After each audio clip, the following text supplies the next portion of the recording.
내 마음대로 살아가고 내 뜻대로 살아가는 것은 굉장히 그리스도인으로서는 위험한 삶이에요.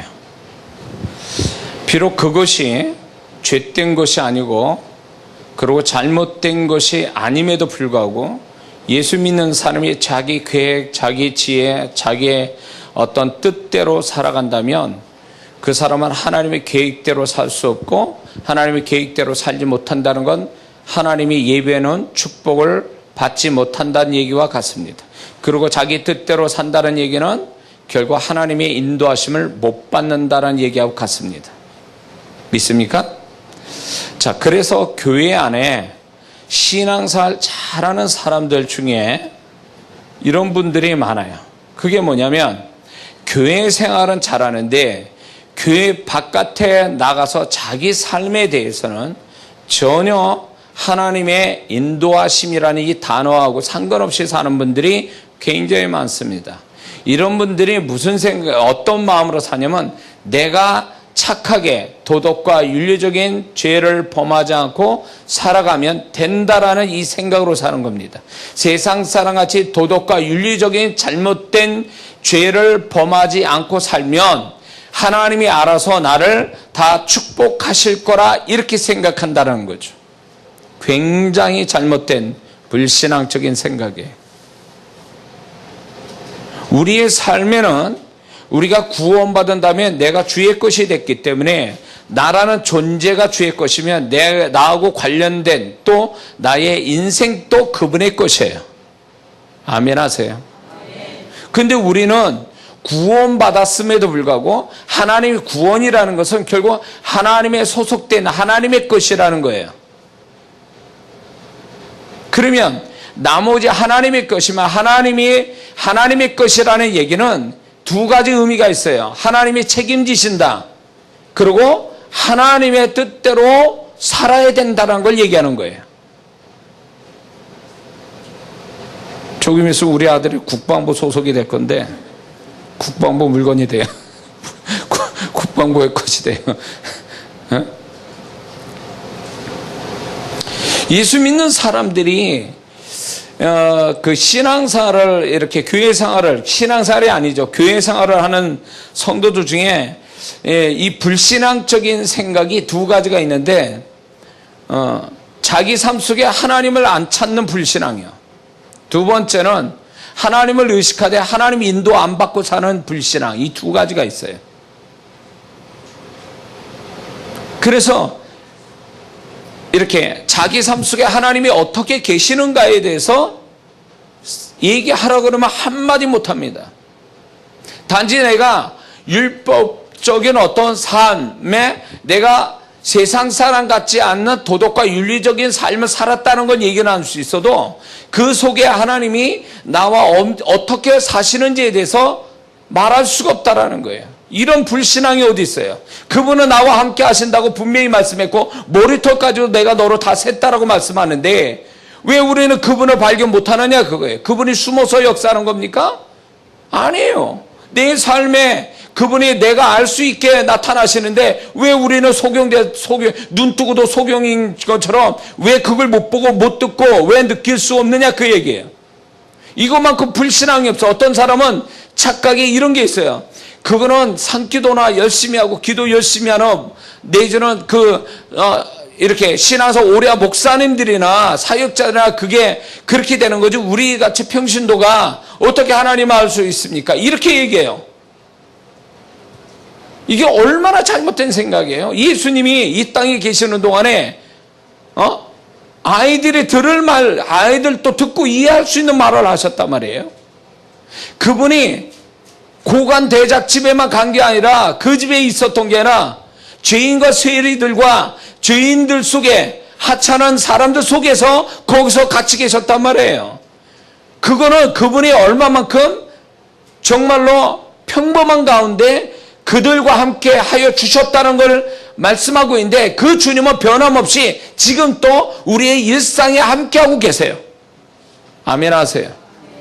그래서 그 주님을 발견하고 그 주님이 함께 하심에 대해서 어떻게 함께 하신지를 내가 말할 수 있게 하나님께 말할 때에 그 하나님이 얼마나 기뻐하는지 몰라요. 내가 좀 더 도덕적이고 윤리적인 죄를 범하지 않고 사는 거, 거룩하게 사는 거 좋지요. 그러나 더 하나님이 기뻐하시는 건요, 그분의 존재를 내가 인식하고 그분을 어떻게 나와 함께 하신 내 심령과 내 삶에 어떻게 계신지를 발견하고 그분의 손길에 감사하고 그분을 높일 때 그게 정말 하나님을 정말로 영광을 돌린다는 걸 우리가 깨달아야 될 줄 믿습니다. 만약 하나님의 일을 하는 사람들 속에 하나님이 자기 삶 속에 24시간 함께 하신다는 것을 안 믿고 사는 사역자들이 하나님이 일하는 사람이 얼마나 많은데, 그 일할 때만 하나님이 함께 하시지 나머지는 자기 마음대로 살고 하나님이 없는 것처럼 사는 자들이 얼마나 많습니까? 이 불신앙적인 신앙이요. 주님이 그거로 오늘날 얼마나 성경 지식이 많습니까? 오늘날 옛날 성도 같지 않아요. 저 목사 입장에서 볼 때 3, 40년 정말 그때의 성도분들에 비하면 오늘날 성도분들은 거의 주의종만큼 수준 높은 지식을 가지고 있어요. 그리고 신앙의 스킬, 기술도요, 옛날 성도님들보다 훨씬 더 세련되고 더 아주 정교합니다. 그 신학적 기술들이. 그러면 뭐 하냐고요. 불신앙적인 삶을 살고 있는데, 하나님이 계신지도 모르고 살고, 세상 살아가는데 마음 다 빼앗기고, 그냥 내가 하나 열심히 사는 거 거기에 초점 두지, 그분이 내 삶이 어떻게 살고, 그분이 나를 어떻게 이끌어 가시고, 그분이 내가 이렇게 할 때 어떤 마음을 갖고 계시고, 내가 이럴 때 그분의 음성은 어떻게 들어오는지, 이런 거를 정말 그분을 의식하며 살아가는 삶이 되느냐, 그 얘기예요. 그게 안 되면 불신앙이지. 예수 안 믿는 사람은 불신자입니까? 그런 어떤 하나님의 함께 하심을 안 믿고 살아가는 그 크리스찬들이 불신앙자 아니에요? 오늘날 주님이 굉장히 답답하고 슬퍼하시는 건요, 어떤 지식의 모자람도 아니요, 신앙의 열정이 모자람도 아니요, 기술의 모자람도 아니에요, 헌신의 모자람도 아니에요. 아주 근본적인 거예요. 그분의 존재를 인정하지 않는 거, 그분의 존재를 인식하지 않는 거, 그분의 존재를 발견하려고 하지 않는 거, 그분의 마음을 찾지도 않는다라는 거. 이게 그분을 슬프게 하는 거예요. 응? 지식만 얘기하고, 교훈적인 얘기하고, 율법적인 하라 하지 말라를 얘기하고, 그래서 뭔가 열심히 교회 봉사하고 선하게 살면 그게 신앙이 전부인 줄 알아요. 그 이상의 신앙이 있다는 걸 아예 모르고 사는 겁니다.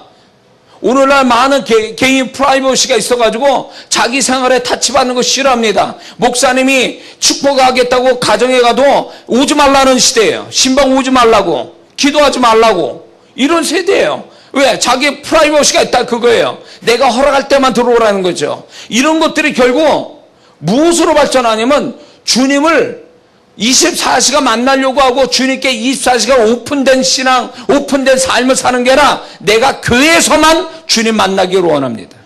교회에서만. 나머지는 신경 끄세요. 내 마음대로 살고 싶으니까. 나는 죄 짓고 안 살게요. 그러나 주님 내 삶에 간섭하지 마세요. 그러다 문제가 좀 뒤틀리면 하나님의 도움이 필요합니다. 주님의 능력이 필요하고 주님의 축복이 필요합니다. 이런 식으로 주님 찾는 거예요. 그분이 이벤트 하듯이 주님 찾는 거예요. 일상의 주님이 아니라 이벤트의 주님이에요. 근데 광야 1세대 광야 생활했던 이스라엘 백성들이 그 하나님이 이벤트로 나타났습니까? 그분을 매일 보는 거예요. 매일 만나로도 경험하고, 반석에 물을 먹으면서 경험하고, 성막에 구름으로, 밤에는 불기둥으로 그의 일상이 하나님의 존재가 인식되게 만들어줬다는 거죠.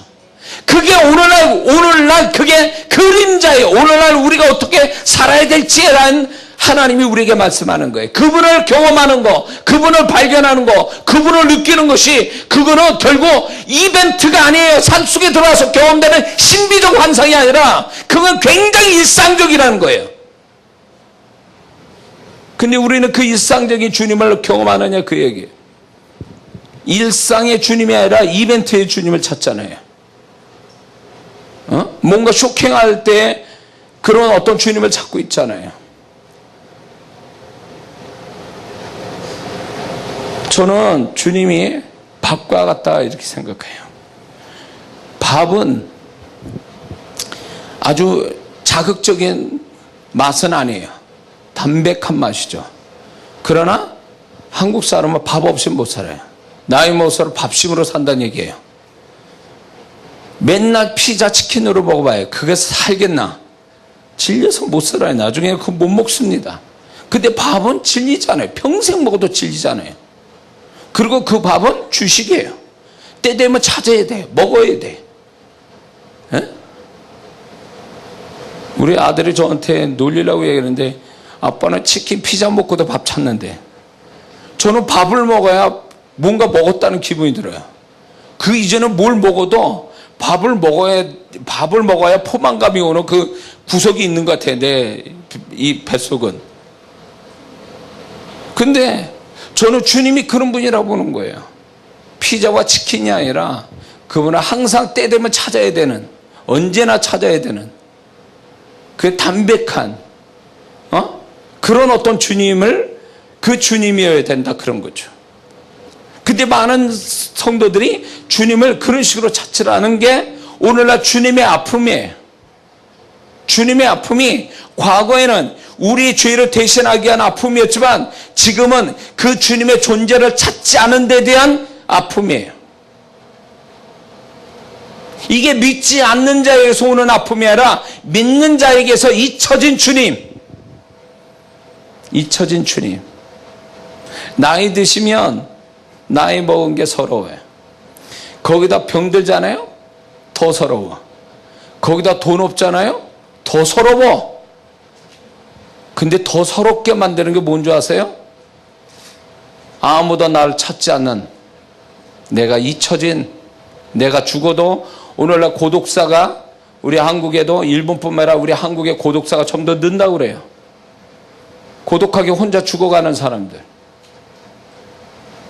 얼마나 비극이에요. 응? 우리 연세가 저보다 훨씬 드신 우리 권사님, 부산에 오신 두 분 너무 실감나실 거예요. 그래서 나이 드시면 이제 제가 그 정도 되니까, 이제 어느 정도 되니까 이 나이 먹어서 오늘 그 서러움, 뭐 이런저런 서러움, 그러다가 이제 외로움과 고독함, 그게 또 하나의 서러움이 되는 것 같더라고요. 그래서 부모를 기쁘게 하는 자식, 진정한 자식은 부모와 함께 그 부모의 이야기를 듣고 부모의 존재, 부모 스스로가 내가 아직도 자식한테 필요한 존재라는 걸 인식시켜 줄 수 있는 자식이면 그건 효도하는 자식이에요. 제 말이 맞죠, 권사님? 예? 아무리 좋은 것 같다고 용돈 드려도 그것보다는 부모가 나이 들면 그래요. 자식으로부터 잊혀진다는 게 얼마나, 자식이 없는 존재가 되어진다는 게 얼마나 부모가 아주 그게 슬퍼하고 그게 비참해진단 말이에요. 자, 고생해서 키운 자식이, 그 자식이 부모가 부모를 몰라라 해. 없는 부모처럼 생각할 때 그 부모의 입장에서는 그것만큼 서러운 게 없는 거예요. 응? 그 늙은 부모의 서러움이 주님의 서러움이에요. 구원시켜 놨더니 잊어져. 주님이 잊혀졌다 이 얘기예요. 그게 얼마나 주님을 마음 아프게 하는데, 우리가 내가 죄 짓고 회개할 때만 주님 앞에 마음 아프게 한 게 아니라 내가 그분을 일상에서 늘 찾지 않는 것이 주님의 아픔을 드린다는 걸 알아야 돼요. 주님을 찾지 않는 것 뿐만 아니라 내가 주님을 발견하지 못한 것, 소경 같은 나 때문에 주님이 더 아파하시는 거예요. 그분이 숨바꼭질 하십니까? 그분은 나타나기를 원하세요. 그분이 얼마나 나타나기 원했으면 구약의 창세기에 하늘에 계셨던 그분이 출애굽기에서 시내산에 내려오시고 그것도 모자라서 신약에 와서 육체를 입고 오셨냐 그 얘기예요. 그게 뭐예요? 그 하나님은 하나님의 속성이 성품은 뭐냐면 그분은 홀로 그냥 비밀스러운 신비주의로 계시는 게 아니라 우리와 우리에게 더 계시되어 우리와 함께 하기를 원하시는 주님이라 이거지. 그만큼 그분의 존재를 표현하기 원하시고 우리와 가까이 하기를 원하신 그 하나님의 그분을 오늘날 우리가 그분의 은혜를 입은 우리가 그분을 몰라라고 물리치고 있는 것에 대한 배신감이 주님의 마음에 있다 그 얘기예요. 우리는 이게 죄라고 생각 안 해요. 이걸 죄라고 생각 안 한단 말이에요. 응? 내가 못났거나 내가 문제가 많고 그래도 주님을 여전히 찾고 주님의 음성들을 기꺼이 들으려고 하고 주님의 판단을 여전히 받으려고 하고 내가 부족하지만 그래도 여전히 주님을 발견하려고 하는 이게 얼마나 주님을 기쁘게 하는지 여러분 아십니까? 교회에 와서만 주님을 기쁘게 하기 위해서 봉사하고 기도하고 그럼 나머지 교회 바깥에는 어떻게 사는 거예요 도대체? 거기선 주님을 어떻게 기쁘게 한다는 거예요 도대체? 잘 들으세요. 이건 주님의 음성이니까. 제가 얘기하는 게 아니에요. 이건 이장한 목사의 소리가 아니에요. 여러분들이 주님의 마음에 조금이라도 있다면 지금 이 얘기가 제가 주님의 마음을 가지고 얘기한다는 걸 같이 느낄 줄 믿습니다. 이 이야기도 한국말인데도 못 알아듣는 성도가 수도 없어요. 제가 이 설교를 얼마나 14년간 제가 설교했어요. 이 설교를 못 알아듣는 성도들 얼마나 많은 줄 아세요? 교회 생활만 하고 율법적 신앙생활로 만족했던 그 성도는 이 설교를 하면요 무슨 말인지 이해 못해요. 졸아요. 그래서 이 설교를 하면요 뭐야 도대체? 예? 신앙생활 어떻게 배운 거예요 도대체? 그분은 구원받았는지 다시 한번 확인을 해야 돼요. 그 안에 주님이 계신지 확인을 다시 해봐야 돼요. 정말 구원받아 살아있는 영이라면 지금 이렇게 주님이 애절하게 말하는 거에 왜 그게 자극이 안 되고 왜 도전이 안 되겠어요? 근데 졸고 있단 말이에요. 그 성도들이. 장로님이 졸고 있어. 어떻게 신앙 사는 거야 도대체 어떻게? 주님이 없는 분들이에요 다. 주님 없이 사는 분들이에요 다. 그런 분들은 싹 다 모아다가 구약에 보내야 돼요. 신약의 신앙이 아니에요. 그 사람들은 다 구약으로 다 돌아가야 될 사람들이에요. 구약의 성도도 만큼도 안 돼. 왜? 구약의 성도는 철저하게 율법을 지켰거든요. 죽지 않으려면 하나님께. 그런데 정말 그렇게 합니까? 그만한 신앙도 안 되는데 율법을 정말로 열심히 흠없이 율법을 지키며 신앙사람께 지금 그것도 안 돼. 그렇다고 주님을 만나는 신앙사람이 그것도 아니에요. 이것도 아니고 저것도 아닌 거예요. 그러니까 그분의 나타남이 그분의 은혜가 그분의 축복이 확실치 않은 거예요. 그런데 그렇게 확실치 않은 하나님의 그거에 그냥 당연하게 여기고 살아가는 거예요. 이렇게 사는 줄 알아요. 이게 신앙인 줄 아는 거예요. 잘못 알고 있는 거지. 그건 신앙이 아니에요. 교회 생활하는 거, 종교 생활. 건물에 있는 교회 안에 취미 생활하는 거예요. 종교적 취미 생활하는 사람이지 그게 정말 살아계신 주님과 교통하고 사는 사람이 아니라 그 얘기예요. 그거는. 근데 그거를 그런 식으로 만족하며 신앙사라는 그런 사람이 이 한국 땅에 얼마나 많은지 알아요? 더군다나 잘 산다는 그 동네에 있는 교회 성도들이 이런 신앙이 얼마나 많은 줄 아세요? 지네들끼리 칭찬해주고 서로 영광을 주고받고 주님은 안 계시고 하나님 사랑하는 마음도 없고 그냥 여기까지만 해. 그냥 여기까지만 내가 교회 다닌다는 거지. 요 수준에서 그 이상 넘어가면 피곤하고 그 이상 하려면 자기 삶을 다 오픈해야 되고 하나님의 간섭 받아야 되고 하나님의 지도를 받아야 되고 귀찮은 거예요. 버릴 것도 많고 하지 말아야 될 것도 많고 그러니까 그게 싫은 거예요. 적당히 하는 거예요. 적당히. 그게 무슨 신앙이에요? 그분은 우리한테 모든 걸 주셨는데 우리는 그분에게 일부분만 오픈할 뿐이에요. 나머지는 주님께 맡기고 싶은 마음이 없어요. 인색한 신앙이죠. 그러니 그분이 어떻게 그런 성도에게 풍성하게 나타나시겠어요? 풍성하게 나타나시죠. 그 사람은 구원받고 신앙생활하고 산다 해도 자기가 애쓰고 노력한 것 외에는 아무것도 얻을 게 없어요. 이게 못 먹어서, 안 돼서, 잘못돼서 그게 비참한 게 아니라 주님이 더 이상 그 사람한테 어떻게 할 수 없게 만든 그 자체가 벌써 이미 비극이에요. 스스로 비참해지는 거예요, 그게. 그분의 손길 없이는 못 사는 사람인데, 이 찬양처럼 마지막 찬양처럼 은혜 없이는 못 사는 자들인데, 그 은혜가 그분한테 얼마만큼 내가 오픈되고 그분을 얼마나 간절히 찾느냐에 따라 그 은혜가 어떻게 오는지를 결정나는데 그분한테 오픈합니까? 안 하잖아요. 그분께 모든 걸 맡기고 그분의 판단을 기다립니까? 안 하잖아요. 내가 먼저 다 해버리고 말잖아요. 그러고 자기가 잘못되면 그때 교정하고 고쳐달라고, 제대로 해달라고, 손해나지 않게 해달라고 주님을 그때 찾잖아요. 주님의 순위가 1번이 아니라 마지막 내가 다 한 끝에서 안 되는 그 부분을 주님을 찾는 거잖아요. 그러면 주님의 순위가 내 삶에서 마지막이에요. 마지막으로 두는 주님이 무슨 존귀함을 받겠어요? 존귀함이 없는 그 주님이 무슨 우리에게 은혜를 더 주시겠어요? 그분이 1번이 돼야 그분이 은혜가 임하는데, 그분의 존재를 내 순위에서 가장 밑에다 두는 그 주님을 어떻게 은혜를 받겠냐, 그 얘기예요. 응? 이미 내 마음에서, 내 삶에서 그분의 순위가 한참 밑인데 그분의 은혜가 어떻게 오냐고요.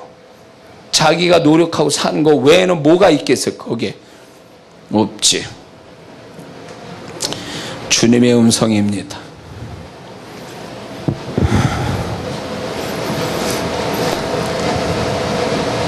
어떤 면에서는 주님은요, 지금 또 이제는 행위로서 주님이 칭찬받을 시대는 지나갔어요. 행위는 기본이지. 그 외에요, 주님의 존재를 인식하고 그분과 소통하며 그분을 높이는, 그분을 의식해서 그분의 존재와 소통돼서 그분을 높이는, 그분의 존재를 높이는 이 신앙이, 이 삶이 될 때에 하나님이 이 시대에 맞는 신앙이라고 말씀하는 게 그게. 응? 마지막 환란이 오고 핍박이 오고 세상 유혹이 파도처럼 나를 둘러엎을 때 살아남을 자가 누굴 것 같아요? 거기서 신앙사 오래 한 사람이, 교회 열심히 다닌 사람? 아니요. 성경 지식 있는 사람? 영적 체험 있는 사람? 아니요.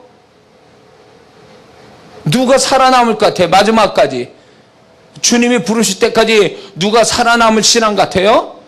주님과 깊은 소통이 있지 않은 사람은요, 다 세상에 잡히든 죄에 잡히든 마귀에 잡히든 다 잡혀 사는 거예요. 자기 욕심에 잡히든 살아가다가 끝나는 거예요. 교회 안에 앉아서 예배드리는 사람이 그게 그 사람이 평생 죽을 때까지 그 자리에 있을 것 같습니까? 다 이미 그 영혼을 다 세상에 팔아먹고 다 마귀에 잡히고 죄에 잡혀 사는데 다 패배당한 자예요. 이미 마귀가 손대지 않을 자들이에요. 왜? 건드려 봤자예요.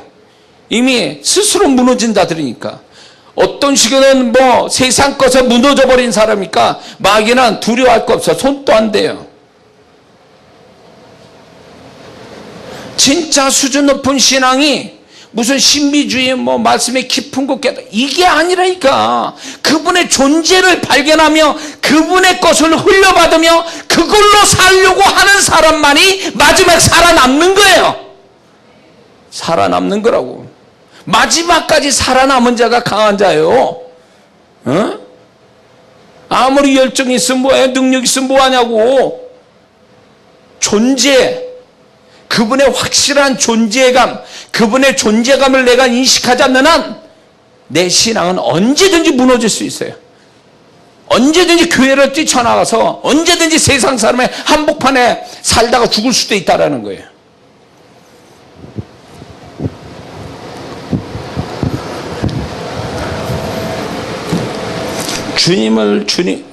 오늘 설교가 진짜 아주 저하고 그냥 아주 완전히 다르게 지금 말씀하고 계십니다. 주님과 소통을 하면요, 그분과 소통하면 모든 게 다 통해요. 그분을 통하면 다 통하는 거예요. 그분과 소통하면요, 천국을 맛보고, 그분과 소통하면요, 말씀이 저도록 깨달리고, 그분과 소통하면요, 말씀의 능력이 경험되고, 말씀의 소중함을 알게 되고, 그분과 소통하면요, 이기는 자의 신앙이 되어지고, 그분만 통하면 모든 게 내가 필요한 것들이 다 들어오는 거예요. 한 가지 한 가지가 아니에요. 그분은 완전히 그분 한 분으로 모든 게 다 해결돼요. 그분과 소통이 정말로 된다면 그분이 알아서 나라는 존재를 그분처럼 만들어서 내가 모든 게 다 통하는 사람이 되게 만들어 주신다, 그 얘기예요. 근데 우리는 모든 복의 근원 되신 주님을 우리는 소통하지 않으려고 그래요. 끊임없이 그분과 소통해서 그분 것을 흘려받아서 내가 그분으로 인하여 모든 것을 이기는 자가 되어야 되는데, 우리는 그 방법은 너무 쉬운데도, 가까이 있는데도 우리는 그걸 안 한다, 그 얘기예요.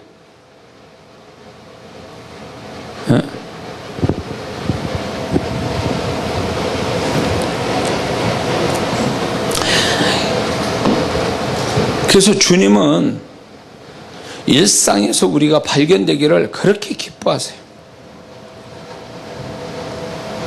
그리고 그분에게 얼마만큼 내가 모든 걸 넘겨드려서 그분의 결정에 따라 살려고 몸부림치는 그 사람이 주님과 연합될 수 있고, 그분과 한 길을 가게 되고, 주님과 한 길을 가니까 그분이 가신 길은 모든 걸 이기고 가는 삶이니까 그게 아버지의 뜻을 이루고 하나님께 영광이 되고, 그러니까 그분과 같은 길을 간다는 건 결국 모든 걸 이긴다는 얘기요, 하나님께 영광을 돌린다는 거요. 그리고 그게 우리의 인생이 완성되는 그 길을 걷는 것 같다, 그 얘기예요. 그게 우리 인생의 목표예요. 내가 성공하고 세상 사람한테 이름 날리는 게 인생의 목표가 아니라 내가 그분과 동일해지고 그분과 같은 길을 가는 것. 그래서 주님은 너희는 나를 따라오너라 했을 때에 그분과 같은 길을 가고 그분의 마지막이 내 모습이 되는 것. 바울이 보세요. 스테반이 그랬고 바울이 그 끝이 그랬잖아요. 주님처럼 됐잖아요. 그러니까 바울이 말한 것이 성경이 된 거 아니에요. 하나님이 말씀한 걸로. 그가 행한 것이 하나님의 발자취가 됐잖아요. 사도행전으로 남기는 거 아니에요. 그게 인간으로선 가장 최대의 영광이에요. 내가 주님처럼 되는 것. 주님 대접받는 것. 우리가 구원받은 다음에 하나님의 아들이 됐잖아요. 이게 영광스러운, 법적인 영광스러운 존재의 신분이에요. 근데 그게 실제로 내가 그런 인생을 사느냐, 그거예요. 하나님의 아들로서의 그 존경을 받고 사느냐, 이거예요. 이 존경 받은 자가 바울에게 나타나거든요. 구약에선 다윗이 그 존경을 받아서야 하나님과 한 길을 갔으니까, 그가 하는 것들이 다 하나님의 말씀하고 싶은 거였으니까, 그의 인생 속에 하나님이 원했던 것을 다윗이 하니까 하나님이 그의 인생을 그렇게 기록해 놓은 거 아니에요? 영광스러운 존재죠. 영광스러운 인생 아니에요? 왜 구약의 다윗이요 신약의 바울을 그렇게 하나님이 성경으로 강조할까요? 두 인물을 그렇게 사는 게 하나님이 가장 기뻐하시고 그게 인간으로서 최대의 영광이기 때문에 그렇게 살라라고 해서 말씀을 주고 있는 거예요. 그래서 이런 게 있어요. 제가 주님의 음성을 듣고 제가 어느 순간부터 제가 이제 개념이 바뀌었는데, 이 땅에 훌륭한 사역자들이 많아요. 유명한 사역자들이 있어요. 근데 나도 그런 분들을 부러워하고 그런 모습으로 살기를 몸부림쳤던 사역자인데, 주님이 다 다 그런 분은 아니에요. 그러나 주님이 버렸다. 저는 내가 나의 사역자가 아니다. 그는 자기 일을 한다. 자기가 자기 길을 가고 있다. 내 길이 아니라. 얘기하는 사역자가 있다는 거예요. 근데 저는 진짜 부족하고 정말로 무명의 사역자지만 이 제 집회에 오는 사람들 중에 주님과 정말 가까이서 사는 성도들이 있어요. 사역자들이 있어요. 이름도 없고 빛도 없이. 그러면서 주님이 그런 분들을 내 눈을 열어 보게 하실 때에 저게 인생의 성공이고 저분의 존귀함이 저거구나, 저거. 아무도 그를 존귀하게 여기지 않아요. 그러나 주님은 얼마나 그를 존귀 여기는지 몰라요. 그렇게 하다가 죽어도 그 사람은 인생 아쉬울 게 없는 사람이에요. 왜? 그분으로부터 이미 이 땅에서 존귀함 받은 사람이니까 그가 죽으면 하나님이 그를 어떻게 대우할지는 너무나 분명하거든요. 나는 그런 분들 자주 봐요. 내 눈 열어서 나만 보여요. 그럴 때마다 주님이 나를 통해서 능력이 나타나고 나를 통해서 그분의 음성이 나온다 해도 주님은 저한테 그런 분을 만나게 하면서 도전을 주는 거예요. 교만하지 말라라고. 네가 지금 너를 통해서 네가 강단 서서 그 사람한테 설교하고 은혜 주고 기도해 준다 해서 너 자랑하지 마라. 교만하지 마라. 넌 저만큼 되니? 하나님이 여기를 나를 세웠다 그래서 내가 뭔가 나아진 게 아니라는 거예요. 그분이 그냥 나를 세워서 나는 그냥 할 뿐이에요. 내가 더 나아서 여기에 서 있는 것도 아니고. 그러면서 주님이 항상 뭐가 더 중요한지를 늘 제 사역 현장에 그런 분들을 눈을 열어 보게 하셔서 그런 분들이 부러웠고 그런 분들을 통해서 제가 도전도 받고 그분을 통해서 내가 모자란 부분을 또 보게 하시고 여기까지 왔어요. 그래서 역시 주님이 보는 눈하고 우리가 보는 건 다르더라고요. 이미 이 땅에서 존귀함 받는 사람들이 있어요. 존귀하게 여김을 받는 사람들이 있어요. 근데 그분들의 특징이 뭔지 아세요? 자랑하지도 않는데 드러나지도 않는데 그분들이 말하지 않는데 제가 아는 거예요. 주님이 알게 하시는데 그게 뭐냐면 그분과 주님과 끊임없이 교통하고 있는 거예요. 그리고 자기 것이 없어요.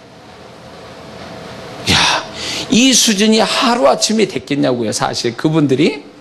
근데 오랜 시간 거쳐서 주님과 소통하면서 자원하여 자기가 스스로 주님을 위해서 다 내려놓고 주님의 이끄는 대로만 살아가는 그런 모습에 제가 도전을 받는 거예요. 그런 분 보면 뭐가 훅 하고 저한테 보이는 줄 아세요? 내가 욕심이 많구나.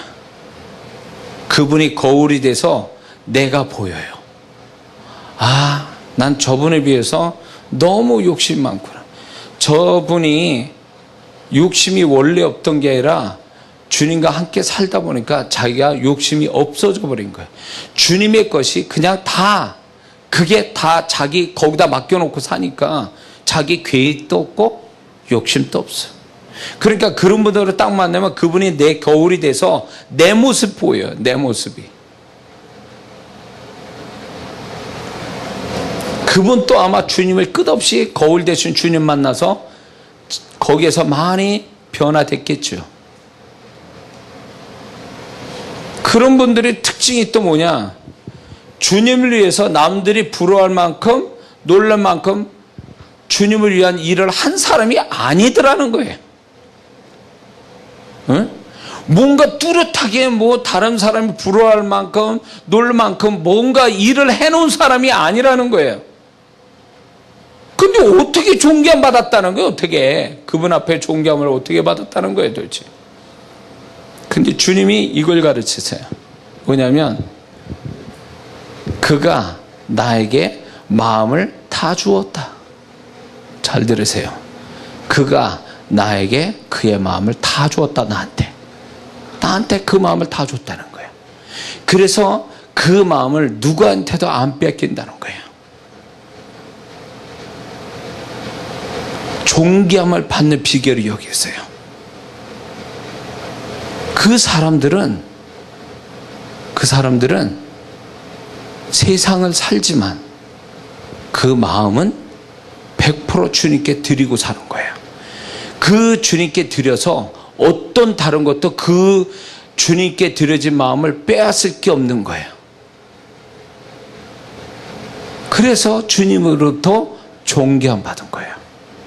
쉬운 얘기 같아도 쉽지 않더라고요. 근데 나를 비춰보는 거예요. 나를 비춰보면 나는 100% 주님께 다 마음 드리지 못했어요. 나는 열정적으로 새벽 3, 4시까지 밤새도록 사역하는 사람이었는데, 나는 가만히 보면 열정은 있는데 마음이 그분들만큼 내 마음을 다 100% 주님께 드리며 산 자가 아니라는 게 내가 스스로 아는 거예요. 나는 이것도 이거에도 마음 빼앗기고 저거에도 마음 빼앗기고 이런저런 것들이 아직도 내 안에 그런 것들이 잔뜩 있다 보니까 주님께 다 맡기지 못합니다. 그런 마음들이 있어서 주님께 마음은 드린다 그러고 내가 주의 마음을 있다 그러지만 그것이 얼마나 되겠냐는 거죠. 그분들에 비하면 나는 주님께 드리는 마음이 그렇게 크지 않다는 걸 알게 돼요. 거기서 이미 그 마음에서 이미 결정난 거예요. 능력은 그분들보다 내가 능력이 많아요. 쓰심에 대해서, 주님이 쓰심에 대해서는 그분보다 내가 더 크게 쓰임받고 있어요. 축복도 그분보다 내가 축복을 더 받고 있어요. 근데 나는 꼭 그분들 보면 진 느낌이에요. 내가 쳤어. 왜? 그분은 나보다 모든 게 다 모자래. 근데 나보다 엄청난 큰 게 있어. 엄청나게 나보다 더 부유한 게 있어요. 그게 뭐냐면 주님께 마음 드리고 주님이 그를 사로잡고 있다는 거죠. 게임 끝. 여기서 이미 쳤어요. 나는 아무리 다른 게 큰 뭐예요. 이게 진짜 큰 건데 거기서 내가 진 거예요. 그래서 지금 또요, 제 마음엔 주님 앞에 굉장히 부끄러움을 갖고 있어요. 처음 가졌던 그 마음, 열정은 이미 그 열정도 많이 이렇게 적어졌지만 그때나 지금이나 그런 거를 경험하다 보니까 여전히 나는 부족한 사람, 모자란 사람, 주님 앞에 내가 고침을 많이 받아야 될 사람, 나는 여전히 주님의 은혜가 필요한 사람, 여전히 주님의 사랑이 필요한 사람, 여전히 나는 아직도 나를 버리지 못한 것들에 대하여 아직도 못 버려서 갈등하는 내 모습 아직도 갖고 있어요. 그래서 제가 여러분에게 주님의 통로자로 쓰임받고는 있지만 여러분이나 저나 다를 게 하나도 없어. 제가 더 나아서 여러분에게 어떻게 하는 게 아니에요. 다만 주님이 너는 이렇게 서서 이렇게 얘기해야 돼 라는 그 사명이고 그 역할과 그 임무가 부여됐기 때문에 순종하는 마음으로 여기 서 있을 뿐이지 내가 여러분에게 더 나아서 하는 건 아니에요. 절대 아니에요. 여기 서 있을수록 주님의 나의 부끄러운 모습을 자꾸 들춰서 보게 하세요. 못 견디겠어요. 어떤 때는 하고 싶지 않을 때가 많아요. 그러나 하라니까 하는 거예요. 근데 그게 지나고 나면 은혜인 거예요. 내가 여기서 이렇게 서 있지 않으면 내가 그 나의 모습을 아예 그것도 발견할 수 없으니까 하나님은 발견하게 하려고 여기 또 서게 하시는 거죠. 그러니까 이건 누구도 모르는 얘기예요. 주님과 나만의 이야기예요. 근데 그게요, 돈 나오는 것도 아니고 그렇다고 내 삶이 뭐 그런다고 해서 더 나아지는 것도 아니에요. 뭔가 더 풍성해지는 것도 아니에요. 근데 이게 제일 중요하고 이게 실제적인 거라는 거예요. 그래서 거기서 내가 이 살아있는 동안에 주님의 판단을 받는 것이 죽어서 그 판단 그대로예요. 그거 아십니까? 내가 여기서 그분에게 판단받는 거 죽어서도 똑같아요. 그 판단받는 게. 그게. 그래서 주님은 우리를 천국 가봐야 하는 거, 하나님 심판대 앉아서 가봐야 비로소 그게 아니에요. 이미 여기서 다 알게 하신다고. 그분과 소통하며 살다 보면요, 저절로 그분이 알게 해주시는 거예요. 그래서 그냥 저절로 알아지는 거야. 그분과 소통하고 있으면 저절로 알아져요. 저절로 알아지는 거예요. 그분은 모든 걸 다 가지고 계신 분이니까 그걸 전부 다 나도 모르게 그분이 그런 것들을 다 내게서 다 알게 해주시는 거예요. 어? 죽어서 천국 가봐야 좋은 줄 압니까? 아니요. 주님과 소통하면 천국의 맛을 봐요. 제가 그거를 경험한 사람이에요. 주님의 마음에 깊이 들어가서 그분 마음 안에서 좌정하고 내가 그 안에서 내가 정말 이 땅인지 저 땅인지 모르는 그거를 경험할 때 이게 천국이구나. 천국은 바로 이런 거였구나. 그걸 느낀 기도 속에서 그걸 경험했거든요. 그러니까 주님과 깊은 소통이 이루어지면 그게 다 경험이 되는 거야. 영적인 사실에 대해서 그게 다 경험이 돼요. 영광, 거룩, 진리 이런 것들이요. 그분과 소통하면 그게 다 생생하게 그냥 저절로 알아지는 거예요. 그 느낌이. 한국말인데 외국말 같이 들립니까 지금? 이해가 되세요? 주님이 모든 것 되시는 거예요. 우리가 알고 싶거나 잘 모르는 거라 모든 게 그분만 소통하면 모든 게 저절로 알아지게 되는 그분 한 분이면 다 끝나는 거야. 그분과 소통하기를 힘쓰면 내가 원하는 거 알고 싶은 거 이런 게 저절로 다 그게 되어지는 거예요. 근데 우리는 그분과 함께 살지 않잖아요. 마음도 안 들이고.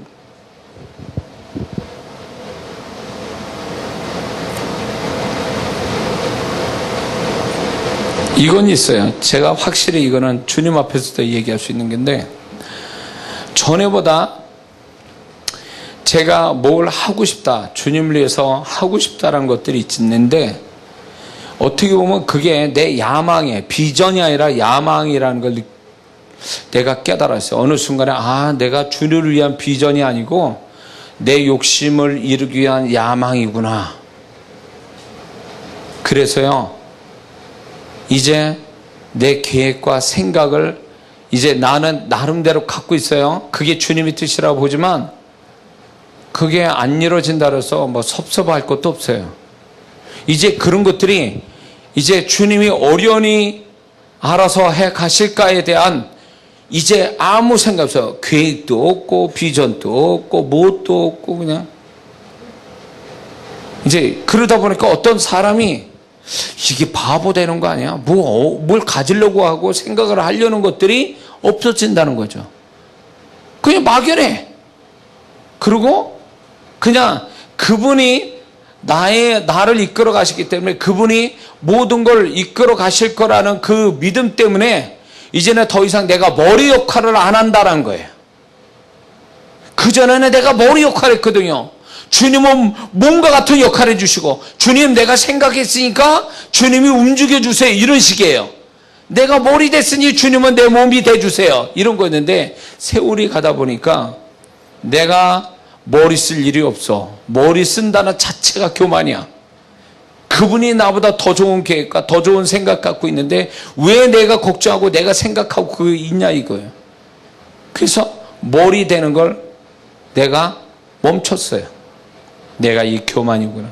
주님 이제 머리 역할 그만하겠습니다. 그래서 머리가 자꾸 빠지는 거예요.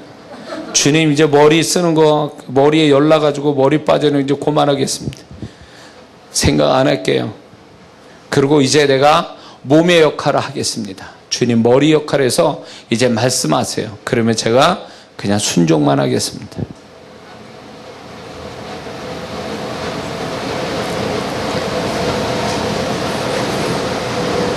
제가 10차 때부터 하나님 학생 집회 이거 내가 하지 말라는 거 지금 주님께 하는 겁니까 이게?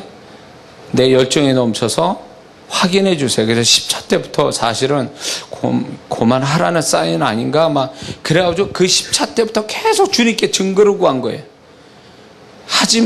이게 증거를 구했는데 여주껏요, 14차까지요. 10차에서 14차까지 제가 주님, 이렇게 하면 주님이 하라는 사인을 알고, 요렇게 안 되면 주님이 하지 말라는 걸 알겠습니다. 이걸 얼마나 걸어놨는지 몰라요. 할 때마다. 근데요, 내가 이게 주님이 해주셔야 할 일이에요. 근데 정확하게 하라는 그 수치에 딱딱 맞추시는 거예요. 미치겠는 거예요. 미치겠는 거예요. 요번 14차 학생 집회도요, 제가 이제 정말 안 할 마음 가지고 주님께 내기를 걸었어요. 우리 윤경이 여기 있는데, 우리 그 1월 때 우리 청년이 8명인가? 6명인가 그랬어요. 1월 달에. 근데 제가 하나님 4월 달까지 14차 그 여름 집회 하는데 4월 달 말까지 14차니까 13명도 아니고 15명도 아니고 14명 되게 해주세요. 딱 이랬어요. 4월 말까지. 근데 얘가 4월 말에, 빛나리가 4월 말에, 얘 둘이 딱 4월 말 주일날 딱 둘이 왔는데, 나리가 먼저 왔어. 13번째. 윤경이가 14번째로 딱 온 거예요. 4월 말에. 그래가지고 13명도 아니고 15명도 아니야. 딱 14명이에요. 내가 구한 그 숫자대로. 이거 어떻게 해야 돼? 이게 사람이 할 일입니까, 이게? 내가 누구한테 얘기한 적 없어요. 난 주님과에게만 얘기한 거예요. 이건 하나님이 하실 일이에요. 아무도 이건 사람이 맞출래도 못 맞힌 얘기예요.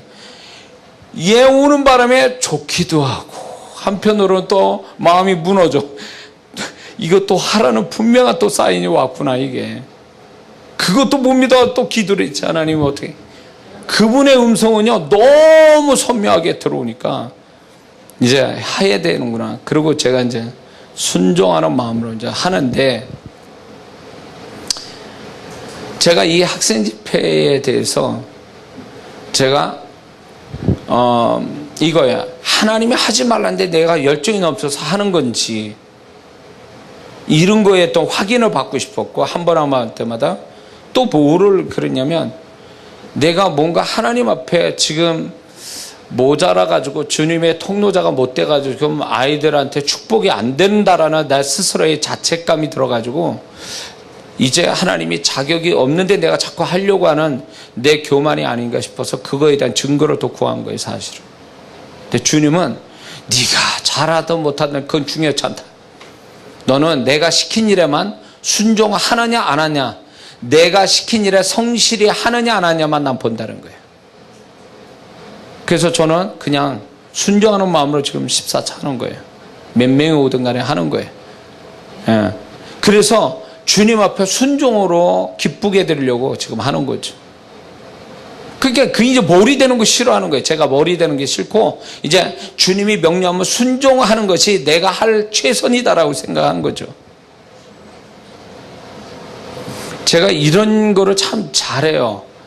근데 그렇게 내기 거는 것도 주님이 그걸 이미 힌트를 주신 것 같아요. 그래서 그거 딱 맞추는데, 이런 일도 있었어요. 제가 못 들은 분을 위해서 간증을 하는데, 제가 전도에 미쳐가지고, 제가 서산이라는, 저 충청도 서산이라는데, 당진 서산에 가서 전도자들하고 전도를 하러 갔어요.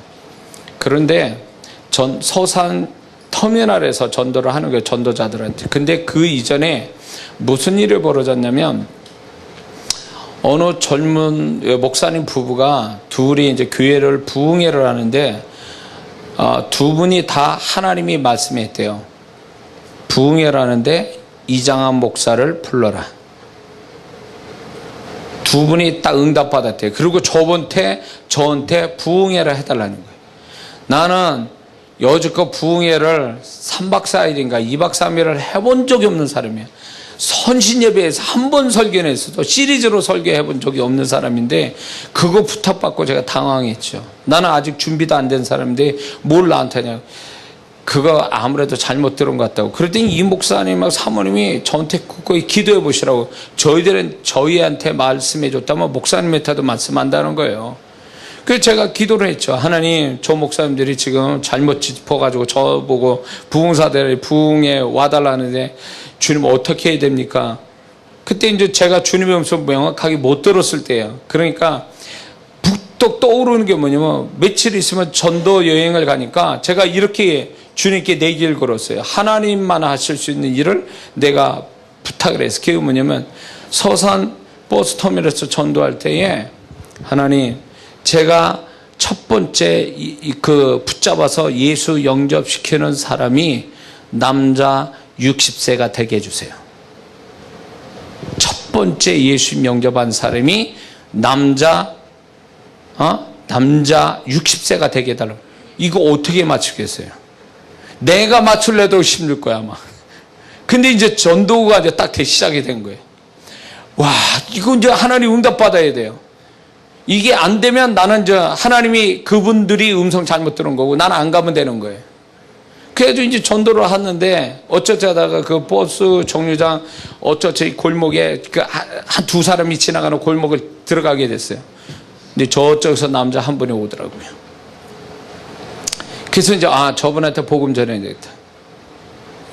그래서 붙잡았어요. 그래서 복음을 설명했어요. 예수님 영접하시겠냐고 딱 하니까 이분이 예수님을 영접한대요. 듣는 돈 많은 돈 하는 분이 예수님 영접한대. 그게 이상하더라고요. 그래서 이제 희한하다, 또 잘 듣고도 예수님 영접 안 하는 사람도 있긴 있어요. 근데 듣는 돈 많은 돈 하나 사람 예수 영접하다니까. 그래서 이제 길바닥에서 그러면 기도합시다 이러고, 저는 영접 기도 시킬 때는 반드시 무릎 꿇고 시키거든요. 둘이 무릎 꿇어, 이렇게 땅바닥에 딱 무릎 꿇고. 그래야 정확하게 하나님께 할 수 있으니까. 예수님 영접 딱 시켰어요. 그래가지고 영접자 카드를 쓰는데 이때부터 떨리기 시작하는 거예요. 이분이 만약에 60세가 넘어가든가 60세가 안 되거나 이러면 이제 다 모든 게 끝나는 거예요. 근데 여러분들이 예상한 대로예요. 60세예요. 정확하게 60세. 내가 왜 60세를 구한 줄 아세요? 전도를 해보니까 60세 이상 넘어가면 사람이 고정관념이 있어요. 나이 먹어서 살아온 세월이 있으니까 안 바뀌어요. 그래서 노인분들 전도하기가 얼마나 힘든지 몰라요.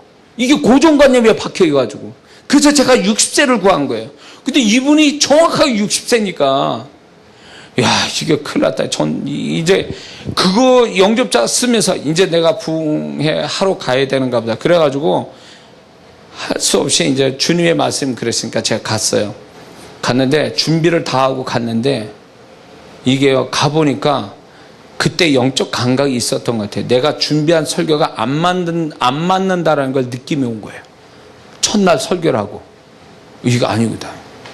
그래가지고 2박 3일인가 계속 3박 4일인가를 한 타임 끝나고 와서 설교 준비하고 그 다음 타임 또 그 설교 들고 올라가서 설교를 그렇게 했어요. 그래가지고 간신히 집회가 맞춰졌는데 그 마지막 시간에 뭐가 있었냐면, 저도 대단하죠. 제가 볼 때 굉장히 제가 아주 그냥 담대함이 넘친 거예요. 불을 끄세요, 다. 저녁에 불을 다 끄게 한 다음에 이 시간에 하나님 앞에 우리가 잘못된 거를 회개하는 마음으로 죄 자백을 하겠습니다. 죄 자백. 그래서 그때요, 제가 먼저 죄 자백을 했던가 그랬을 거예요. 그러놓고 하나님 앞에 죄에 매이지 말고 눌리지 말고 사단에게 속지 말고 죄 자백하세요. 딱 그랬더니 사모님이 나왔네. 사모님이 죄 자백을 하는 거예요. 너무 놀랐어요. 그 사모님이 죄 자백을 하는데 남편의 관계와 이런 것들을 얘기를 하는 거예요. 이혼하려고 마음먹었다고 자기 성도 앞에서 그러는 거예요. 근데 놀라운 일은요, 그게 성령이 확 잡고 있으니까 그분들이 성도들이 대성통곡을 하는 거예요. 그렇게 돼서 어떻게 된 줄 아세요? 그 교회가 얼마 있다가 건축했어요. 삼각교에서 한 30평, 요거만한 데서 예배를 드렸던 교회인데 그 얼마 안 있다가 그 교회가 부흥이 돼가지고 그 교회가 건축을 하게 됐어요. 그 목사님을 만나게 됐죠, 제가. 근데 건축을 하게 된 어떤 그 아주 결정적인 게 뭐였냐면 그 교회를 좌지우지하는 집사님, 여자 집사님이 있었어요. 근데 그 목사님이 어떻게 할 수가 없는 거야. 근데 제가 이게 뭡니까? 제가 첫날 설교를 하러 강단에 올라왔는데 잊혀지도 않아요, 지금도. 요 옆에 이렇게 이쪽으로, 요쪽 각도로 해서 저렇게 우리 이 집사님 그 자리에 앉은 데에 딱 그 여자분이 앉았어요. 근데 희한하게 설교를 하는데 그분이 자꾸 눈에 들어오면서 난 그분을 향하여 설교하는 거예요, 자꾸.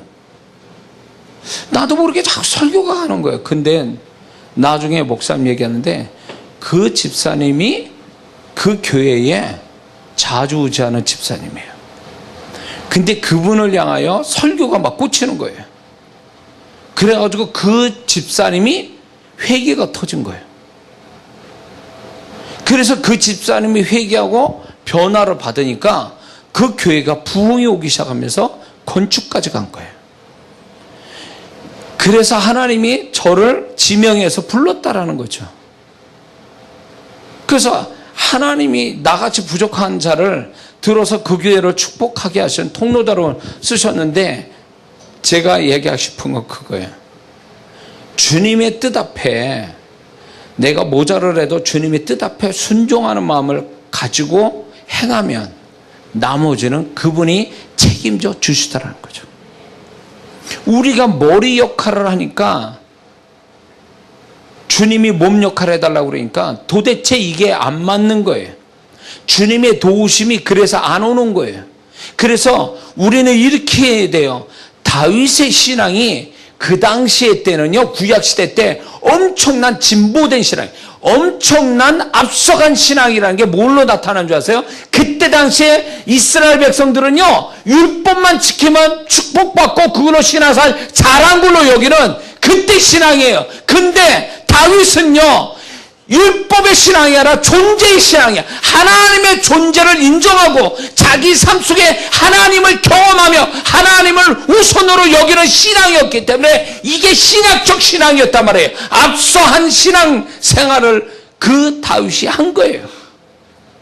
그래서 그가 하나님이 그를 너무 존귀히 여기기 때문에 그 존귀함의 끝이 그 다윗을 존귀하게 여겨서 뭘로 만드신 거 아니면 이스라엘 왕으로 세웠는데 왕이 문제가 아니라 하나님이 이스라엘 왕으로 세웠다는 건 하나님이 그가 이 땅에서 나에게 가장 존귀한 자라는 걸 그렇게 증명시킨 거예요. 뭘로? 그의 신앙으로. 그게 거룩하게 살아서가 아니에요, 다윗이. 그는 하나님이 바라는 신앙을 그때 아무도 그런 신앙 안 가질 때 다윗이 그런 신앙을 가진 거예요. 그래서 그 신앙에 뭘로 나타나냐면 자기가 머리 역할하는 게 아니라 몸 역할하는 거예요. 주님, 그러니까 사무엘상 23장부터 보고 쭉 사무엘 하루 가도 보면은 다윗이 중요한 순간마다 하나님 어떻게 할까요? 내가 어떻게 할까요? 갈까요 말까요? 할까요 말까요? 이런 것들을 항상 물었어요. 왜?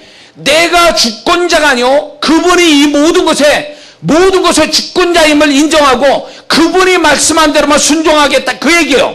그 얘기는 그분이 머리고 나는 몸이라는 역할로 인식하고 있었던 거예요. 그분은 목자고 나는 양이기 때문에 그분이 이끄는 대로만 순종하는 것이라고 그는 얘기하는 거예요. 시편, 여호와는 나의 목자시니 내가 부족함이 없다. 자기를 양으로 인식하는 거예요. 순종할 양으로. 그래서 다윗이 하나님 어떻게 할까요? 이게 그분을 높이는 거예요. 어떻게 할까요? 말씀해 주세요. 그럼 제가 그대로 하겠나이다. 이 다윗이 얼마나 그때 당시에 이런 신앙은 상상을 못하는 거예요. 하나님 위에만 계시지 자기의 삶에 모든 것을 함께하고 모든 것을 주권자 결정을 하시는 분이라는 인식을 갖는 신앙은 그때 당시에 없었다 그거예요. 근데 다윗은 그런 신앙을 유지했던 거지. 그래서 하나님이 그를 얼마나 존귀히 여기셨으면 이스라엘 왕으로 세웠겠냐. 양치기. 일개 이스라엘 땅에 수많은 양치기에 한 사람을 하나님께서 이스라엘 왕으로 세우시잖아요. 주님의 마음이 그렇게 나타나는 거예요. 오늘날에도 마찬가지예요. 오늘날에도. 이게 신약에 와서 바울에게 나타나는데 바울이요. 그 당시에 놀라운 신앙이었는데 그게 뭔지 아세요? 고린도전서 2장 16절에 나타나는데 우리가 그리스도의 마음을 가졌느니라.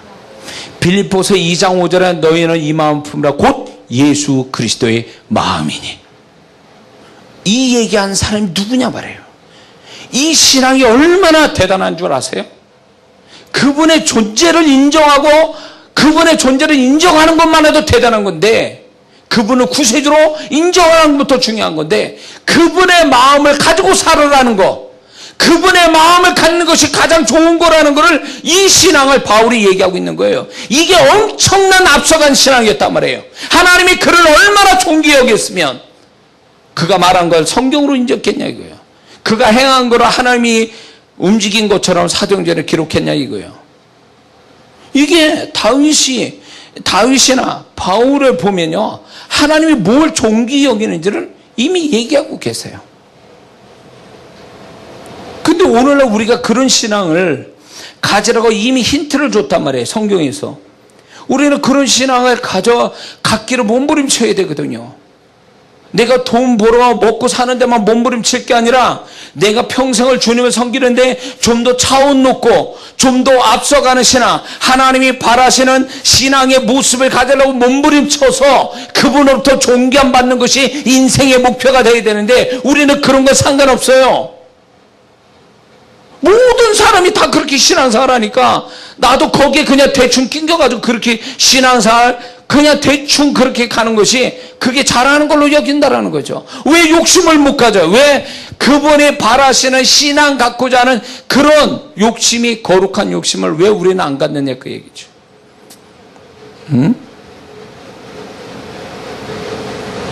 안 그래요, 전사님?